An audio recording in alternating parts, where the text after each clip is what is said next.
Yo, what's up? We're back on Mid-Atlantic Jams here on WRIR. I have a special guest in the building. Yo, to show you how far we go back, the man that stole my headphones. But yo, big ups to Giant. He's in the building. And it's kind of crazy because, of course, we go back. And I know you by your former rap name, Mills. So I said what I'm going to do is I'm going to set up... my real name. Yeah, factoids. But yo, I'm gonna set up a jar. Every time I call you Mills, that's $1. You got me on this interview. I don't think that's fair. You said that's not fair? Nah, because I don't stop nobody from calling me Mills, so I can't charge you if you say Mills. I know that, but I'm just saying we got to get just the Big Giant title across. That's the new name is Big Giant. It's finally, of course, I feel like it's grown on me. Like finally, but I mean, Giant is for the creative world. You know what I'm saying? It ain't. I don't expect my personal friends to have to call me Giant when they see me. You know what I'm saying? Especially somebody like with 10+ years. Like but when we step into a creative space and we talking about music and monetizing and all these type of things, you know what I'm saying? Like that's what it is. It's Giant, you know what I'm saying? But nah, you can't put up $1 every time you say Mills. That wouldn't be fair, you know what I'm saying? Because too many people say Mills, you know what I'm saying? Yeah. Like, and I like that you call yourself Big Giant too, because it's carrying on the tradition in hip hop of rappers who who kind of can be like light heavyweights. And they're calling themselves a big name. Yo, that is awesome. You gotta throw a big on there, and I think it's funny too because the name is Giant. Like it's a big is so unnecessary, but like it's almost like that MF for Bernie Mac. Like it just take you home like that Big Giant. You know what I mean? Nah, I definitely like that, bro. Let's talk about the new project. Big Talk. I feel like it's a mixture of different Richmond styles. When it comes to, you got your New York style on that. It's My Boy. I'm gonna forever butcher song titles, for sure. But yo, no, you got it right. That's right. I did have it right. Yeah, that's right. Okay, no doubt. And yo, it's a great album. Just a mixture of material. What was the inspiration? Just I feel like behind it, because I know you took like a little just break between projects between Trey by 9 and then you dropped the North Face Volume 2. You just dropped that on the streaming recently. Cats need to go check that out for sure. And you dropped that. So like, what was the inspiration behind the influx of the music? How you want like the full I'm sorry, I just asked you. Or do you want just the straight inspiration? Yeah, just like the straight inspiration, because I feel like what we see on the album cover had a lot was beyond the inspiration to return to rap too as well. Yeah, you think so? Yeah, for sure. I mean, I think if just a straight inspiration answer, I got my second kid, my son, and if we talking just inspiration for the music. Okay. You know what I'm saying? That's what really drove the music. Like, of course, life and everything going on. But those two people in particular was a real source for creating that project. So, as far as inspiration go, like it said flat out, right on the cover, it's dedicated to my son. Like, he really inspired just my motivation. And then, it goes without saying, you know what I'm saying, there's also a dedication to Ant too, from what he provided musically and then just in life, you know what I'm saying, just motivation to keep going and keep creating, you know what I'm saying. So it made it special, you know what I'm saying, in a way. I think having those two powers driving the music, I think it gave us, you know what I'm saying, a good project. It really does, because I've noticed that you've been just rolling. You roll for the most part solo dolo. Besides your Be Strong, besides your Be Strong appearance, he's on the album too. Shout out to him too as well. Forever Be Strong. You already know. But yo, like, I'm really happy that you're Dale too. My bad. I don't mean to cut you off, but Dale Jones too. Shout out to Dale. He hopped on there for me, band chasing Dale. So. Yeah, shout out to that cut. Really dope posse cut. I might have to get Ant to professionally clean that, you know, so I can. He watching, you hear him? So, professional clean, he said. Yeah, I need a professional clean. I did clean something serious, and a couple other joints, a couple other treats. We will get to that in a second, yo. But I'm happy you just been known to like roll solo dolo. I'm happy that you've were able to link up with Ant and also too Gritty City Records, because definitely like when good people like connect, that's really like really dope. And I thought that was like great, even though I could have went without my man Jono Eaton on the album, yeah. Hey yo, I wanted skit? Jono to go bigger, you know what I'm saying? But I don't like to, you know, like I asked him to do it, and then you know, whatever he sent me, I felt like I was just gonna work with. But I wanted him to go more obnoxious and more like smacking and chewing into the mic. So he kind of went light on y'all, you know what I mean? But had it been left up to me, I would have had Jono sounding like a fat mobster sitting at a table with just a slew of spaghettis and pastas in front of him. But yo, whatever Jono cooks, I'm pretty sure it tastes like it's from Shoney's. That's what I feel like. It's like that menu that you were talking about. That's what it is. That's what it is to me. I don't know if it's a positive or negative or not. Yeah. Shout out to Jono. Man. Yeah, definitely shout out to the homie though, for sure, yo. And like another thing with just like big talk is just like the bars. I feel like a lot of that has been just missing from the game now, because with Up is, I feel like a really good radio hit, but like I didn't know like you were gonna just be coming with like bars galore on this project. I should have expected it, but I thought it was gonna be more in the vein of Up, but it's not. Like I feel like it's lyrical exercise, no Jay-Z, because I know you're a Tupac fan. No, I mean, it's always interesting to hear people's opinion about my music, because I try to leave it so like frameless. You know what I'm saying? Like how you was talking about the styles before. So it's like I kind of really go off the music. So if I'm working with a producer like say Ant, who's so versatile in making beats, you know what I'm saying? It's like when we sit down and like let's put together like a sound tape of what we feel like Big Talk would sound like, and he sent me a list. It's like I'm flowing with the music. So if you got bars on there, it's unintended. You know what I'm saying? Like I know I can rap, so it's not gonna be like no ABC 1 2 3. But I'm not going into it being like, yeah, let me bar up on this song. I'm just, hey yo, I don't know. It's all the feeling. It's all in the feeling. You know what I'm saying? Like some of these songs, you had to put some thought in, like thought with a capital T. Like it's just not yet. Right, like for real. Okay, so like for one thing, like the music was there for a minute. Like the North Face Volume 2 was recorded after Big Talk.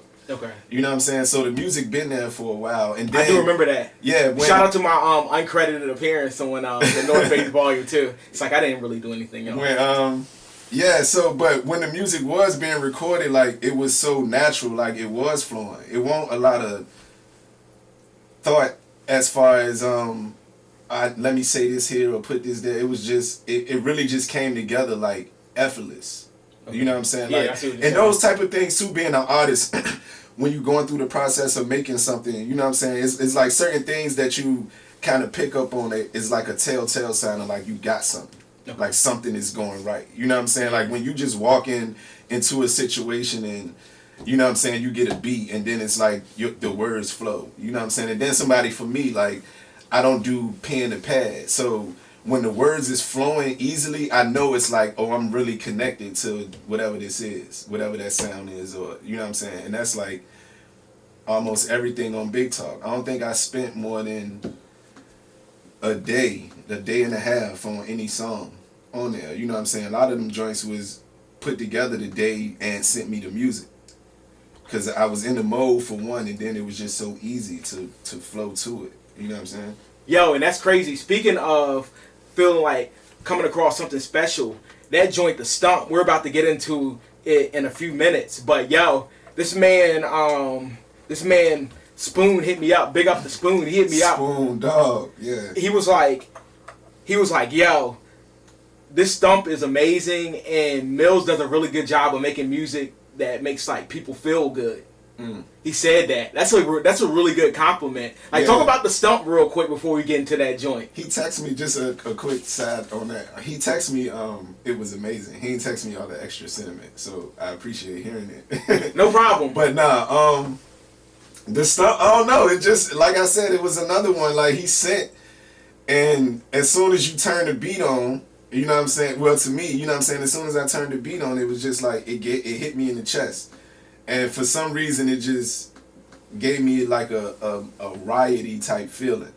And it was named The Stump already. So I just kind of was like thinking of like a Fight Club type of in my mind, you know what I'm saying? But the verses have nothing to do with that. That's what I'm saying. You know what I'm saying? Like what I felt from the beat, the song really has nothing to do with being violent or nothing like that. You know what I'm saying? Like it is a feel good record. You know what I mean? Once you kind of get into it, but that's just how the music gets made with me. You know what I'm saying? It's like, isn't the sample taken from like a viral video or something like that? Yeah. So like that all of the joints on, like all of the audio that you hear on the album is like, it's just, that's me. You know what I'm saying? And did all the music, and then I like added audio to certain stuff. So like the Stump, like I said, it made me think of like fighting, and I immediately thought about making a band. I thought about the Ness and Homeboy fight. You know what I'm saying? And the girl being like, let him fight. And while I'm searching stuff on YouTube, you know what I'm saying, kind of in that vein, I came across some dude in a restaurant, like, just punishing somebody. Like, he was just, I'm like, oh, no, I gotta use this. And there was people around that was like, oh, man. You know what I'm saying? So I'm like, nah, this gotta go. And I was like, I just kind of weaved the Baps part in, like, as if she was kind of, like, antagonizing the other fight, too. But, yeah, it fell together like that. You know what I'm saying? Like, Ant named it The Stump, and then the beat struck that kind of chord with me, and the rest of the lyrics and everything just came. I was feeling good. I was having fun, so I just had fun.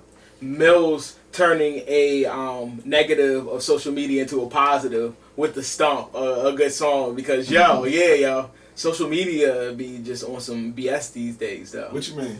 Just, I don't know, not to go on like a rant or anything like that, but just like, you know, with just like, I don't know, like highlighting just like fighting and stuff like that. People like swinging, like people getting swung on. Nah, but see, so my thing is a lot of times it's like always like the flip anyway. So like even that idea, like to me in my mind, like a visual or something like that would be, you know what I'm saying, like we meet up with Nerf guns or water guns instead of real, you know what I'm saying? So like the message in the video would be something, again, you know, I'm always like looking for ways to do something without doing it. Even with my music, like I come from a certain element of Richmond, so I use that in my music to talk a certain way, but it's not that I'm talking about anything illegal. I just take that attitude and apply it to how I feel about the way I make music, and so it's easy for a street guy to listen to me and a college student, for sure. You know what I'm saying? And it's like I don't have to change or be anything. I don't have nothing to prove. Positively, you know what I mean? Giant. Yeah, that's about absolutely the next. Hey, positively, absolutely positively giant.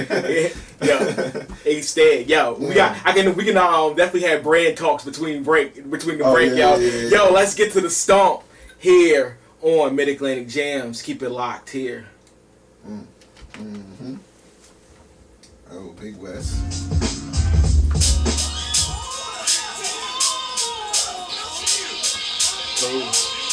Everything went through okay? I can hear myself in the headphones right now, finally. So, you know your boy is back like a spinal cord. I'm back with the homie Giant. You just heard. You just heard the Stomp. And, yo, this is actually what I wanted to ask you about, too, as well. Hey, dog, I hope this isn't present 2021 Mills Giant Diet. Ooh, Giant Diet, yo. I hope the turkey and ramen noodles aren't in your diet now, yo. Ramen noodles definitely forever. I don't use the whole pack of seasoning. I smartened up on the salt, but that's like Mindfall City right there. Never back on oodles and noodles, man. Turkey bacon was just that's a one-off. That's if you got nothing in the fridge. You know what I'm saying? That's skipping school days. You come home and ain't no leftovers, ain't nothing in there but some turkey bacon. Mama might be on a health kick, trying to get her stuff together. She just got turkey bacon. You know what I mean? That's what you and the homies whip up. Some oodles and noodles, turkey bacon.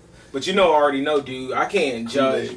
I can't judge because at my Broad Street apartment, the reason I was like, yo, I hope you ain't doing that anymore, because I was doing the same thing. Turkey bacon? Yeah, turkey bacon. Like, just get just the turkey bacon or maybe like a can of tuna. Just I'll crack it open and then put it over like oodles and noodles. But like I just realized just one day, I was really in it. Like how much I was taking my cholesterol level and like my sodium level. You was doing the whole pack of seasoning? Hell yeah! You was violating, and you was 2-pack. You a 2-pack at a time too, ain't you? Yeah, I know you are. Yeah, At a time, yo. You a 2-pack at a time. Yeah, you was violating. Hey, yo, don't stereotype me over this joint. Yeah, I was. You was violating. I was, but since then I switched over to the halal noodles that you get in the middle of the grocery store at Kroger, the hot and spicy joints. All I know is Top Ramen and Maruchan. Okay, I know. If it ain't that, I don't want it. Hey, yo, you need to come over here and join the Indomie crew. Nah, if I want some other type of noodles, I'm gonna go get some real noodles. Outside of that, if I'm cooking noodles at home, some quick, man, give me a pack of oodles and noodles and get out the way. Yo, if I ever get this production thing popping, me and you, we could have a crew. We could call ourselves the Nissan crew. Oh, the noodle place? Yeah, isn't that the name of the oodles and noodles? The regular oodles and noodles? Yeah, yo. But we're talking about Project Pat. I know that's a hell of a segue. Oodles and noodles and Project Pat. No, it's not, because oodles and noodles was a project cuisine. It is. You know what I mean? It's a good segue to Project Pat. Hell yeah. Nah, you're right though, dog. You're right. Project Pat, noodles and noodles definitely go hand in they hand. Go together, yeah, for sure. But yo, the Project Pat influence on the Stomp. What was the influence of just Project Pat and just that type of music? Yo, I know this question gets asked probably to you a lot, and it's like the number one question maybe in your interviews, but you already know, like from music head to music head, like what was your like influence when it came to just let's picture a scene. Willie CDs, records and tapes, Southside Plaza. What is Mills getting back in the day? He ain't getting nothing because he ain't in Southside Plaza and Willie's back in the day. You never took that trip over to like Southside? Because me being from Northside, you being from Northside too as well. That joint was kind of mythical back in the day. You like Willie? Oh, you went to the one at A&N. Back then, like see for me, like I didn't grow up buying CDs out the store like that. You know what I'm saying? Like it was. The people around, the older people around was getting, that's where you heard about something like Willie's. I won't go into Willie's, you know what I'm saying? But they was going and buying the new Pac or the new, you know what I'm saying? My sister, like, I give her a lot of credit. Like, she always had what turned out to be, like, masterpiece rap projects. So I was exposed to real good music. I just won't actively, like, into music like that growing up. It was just a part of life, you know what I'm saying? Like, you went outside and music was playing. You went in the house. In your room, you play some music, you know what I'm saying? But I won't read magazines and, you know what I'm saying? I didn't know hip-hop was like a real thing as far as like you can be a rapper, make money and all that, you know what I'm saying? Like, I ain't have them type of dreams growing up. So I won't really go into the record stores, you know what I'm saying? I was listening to what they was listening to as far as the sisters' boyfriends or the sisters or the outside older dudes, you know what I'm saying, the teenagers at the time, you know what I'm saying? Like, Bro, you already know a part of my story about how I had to buy edited versions of music. Yeah. And if I came from a good situation. Yeah, I was my pops was a Baptist minister for those who don't know. So like it definitely like I had some of the weirdest joints edited, like Funk Master Flex and Big Cap, The Tunnel. Nah, see, I was always like the one who ended up with CDs. I never bought them. You know what I'm saying? Like I have my sister's CD. Like she'll have Life After Death, and then say the Miseducation come out. So now she on the Miseducation. So now I'm spinning Life After Death like it's mine. Yeah. You know what I'm saying? Like so I was getting music like that, and it was just like in the fabric of life. It won't. You know what I'm saying? It won't something I looked at outside of. It's just something that I do. You know what I'm saying? Like I was more into like. Watching wrestling at the time or sports, you know what I'm saying? I was a big sports fan, like clever marketing plan too, by the way. For sure, you already know. But how come I feel like the Miseducation of Lauryn Hill that album hit Richmond even more heavier? Because I remember my stepfather, he listens to like hip hop, but he's not. He's more of like a soul type guy, but. I remember I found the Miseducation of Lauryn Hill on a burnt CD. Yeah. One of them orange joints. Nah, my sister had the cassette, the tape, in her Pro. Remember them little cars? I think it was a Ford Pro. It was like silver. And one of my other sisters was like locked up at the time in like Culpeper or something. I can't even remember. But we used to have to drive to go see her. You know what I'm saying? Yeah. So on the way, she playing music. You know what I'm saying? And she just happened to have great taste. Yeah. You know what I'm saying? She was playing all the music that I learned later. Like now I know all these things. You would think that I grew up really on hip hop. You know what I'm saying? Yeah. But I knew all of this later on. But you had all the like, ingredients though. Yeah, it was already there. I won't really, you know what I'm saying? I won't really all the way aware. I Yeah. won't fully knowing, you know what I'm saying? So, but yeah, definitely like the lifestyle and everything, all of that was already around. But she was early on Jay-Z and you know what I'm saying? So I was like 96, 8 or 9, whatever it is, listening to Reasonable Doubt, just not knowing it's actually Jay-Z and it's Reasonable Doubt. Yeah. I just knew it was dope. I didn't even know everything he was talking about. I was 8, you know what I'm saying? I just knew what good music felt like, because Mama always played music on Saturdays. I grew up listening to Anita Baker and the Whisper, you know what I'm saying? So I knew the feeling, you know what I mean? So I got music like just by chance, you know what I mean? I just thought of a deep question in my head to change the subject. I apologize. But yo, what do you think about the gentrification going on in North Side right now? I don't. To be honest don't? with you, yeah. I mean, I ain't in a position to think about it. What you want me to think? No, I'm just saying, like, because I know you are, you've been on North Side. You definitely been on North Side for like a long time. You stayed on there for a long time. So I just wonder, did you get like a glimpse of like the neighborhood? Do you think it's getting better or maybe worse? Or I don't know. It's different. It's because I not see the you same. cruising. I see you cruise around there on Brooklyn Park. Yeah. It's not the same. North, I guess, you know what I'm saying? Like, but it still feel the same, but I know it's not the same. But at the same time, it's not necessarily bad. I mean, if you're talking about a place that got, you know, drugs and crime and all this stuff, and you asking me, is it getting better from some stores and stuff like that, then maybe, I don't know.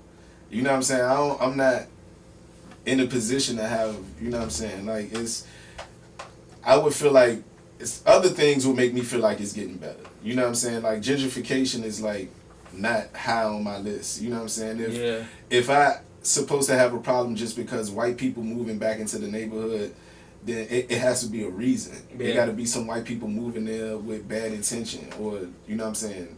Whatever. I don't just feel away because some white people. You know what I'm saying? Yeah, like, I get a good vibe from the neighborhood like, that we are in. I don't care. And if that help curb some of the stuff, you know what I'm saying, that might endanger the kids, then that's cool. I'm cool with that. You know what I'm saying? Like, I don't really have no opinion. I got my own household to worry about, man. I got like it's real life. You know what I'm saying? Like, I'm not a politician. I don't rub shoulders with them. Like, if I did and I needed to have an opinion, I would. You know what I'm saying? But I don't know what it's gonna do for me. I got to go to work tomorrow. Yeah. You know what I'm saying? But it is what it is. Even though Mayor Mills does have a nice ring to it. It do. It definitely does. Let's get speaking of kids, we just talked about kids. Let's get into my boy. Let's talk about this record, because I remember you told me that when Ant first sent it to you, you were like, "Yo, I'm thinking." Ant was like, "I'm thinking like maybe New York or like maybe like boom bap." Yeah. But you decided to sing over the joint. Like, you decided to bring together your I like to call it Northside Richmond Harmony. That's don't be another one. Yeah, there might be another That's one. Two T-shirts. There might be another one, yo. And what were you thinking just about when you made that track? That's what I like about collaborating so much, because like when you have a real like a producer, you know what I'm saying, which is a little like a notch above a beat maker, then you have somebody who's like not only crafting music, but they have an idea for the music they make, and they, you know what I'm saying. So when Ant sent it and said, you know what I'm saying, something about New York, or he, you know what I'm saying, like, it was funny to me because I didn't get that at all.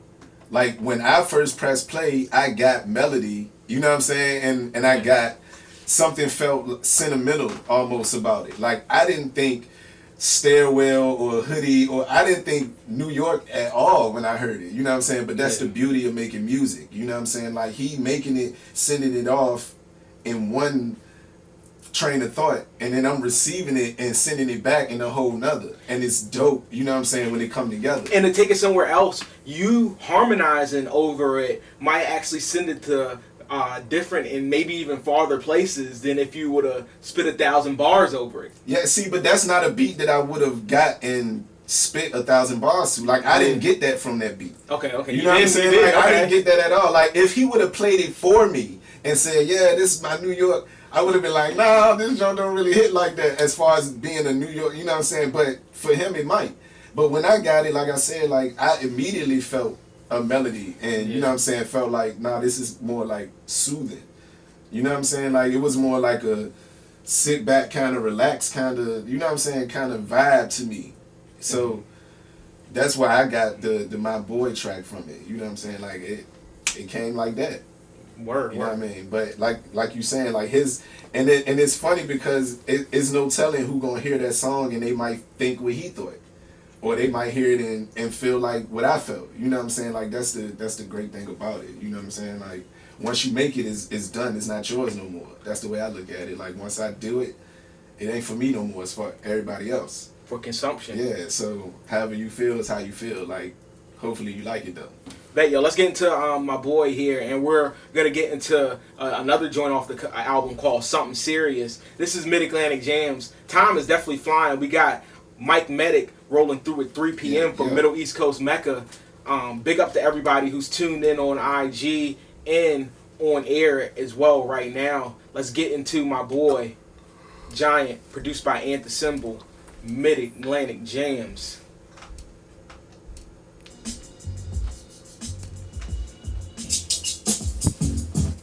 Yo, we're back on Mid-Atlantic Jams, WRIR 97.3 FM. And I feel like we've done enough talking for the hour. I'm pretty sure the fans want you to get down to the bars. And of course, we definitely enjoyed this conversation. You need to go and cop Big Talk. It just dropped on 3/16. You still think? Yo, and that's the bottom line. Yo, let's get into the part. Like, you still think Austin is the greatest wrestler of all time? I think he the greatest. See, you be talking from a technical wrestling standpoint. You know what I'm saying? Like, he the best. That's Stone Cold Steve Austin, man. 86,000 wrestlers walk into a building. Which one you think gonna be noticed before? Stone Cold, man. And he got it done. He had a whole career. Maybe Ric Flair. I love Ric Flair, man, but I came from the Attitude Era, man. Stone Cold, baby. You know what I mean? Hey, yo, big up to the new GOAT, Daniel Bryan, about to win at WrestleMania this year. I don't know nothing about that on this side. Hey, yo, you need to. I'm gonna buy you a Best of Daniel Bryan DVD. All we know is Steve Weisers and Stone Cold Stunners. Hey, yo, somebody in the IG help me out and tell Giant that. Y'all DM Bryce and let him know who the best wrestler is in wrestling history. At Mid-Atlantic Jams. My Attitude Era folk, come alive for me and DM Mid-Atlantic Jams and let them know who the best wrestler is, man. 50% of them about to say Daniel Bryan. Nah, they're about to be 12-year-olds. Yo, he's got he went through that whole Ring of Honor and stuff like that. But anyway, yo, let's get to like these bars. But instead of WrestleMania, let's do Bar Mania, just a couple 16 or however much you feel like rapping. Let's get into it. I'm about to put on this beat right here. Mid-Atlantic Jams. Not this beat either. Oh, we going off the backyard boogie beat. Oh, man. Let's see where this joint. All right, man. Let's see what you got. Shout out to Grover, though.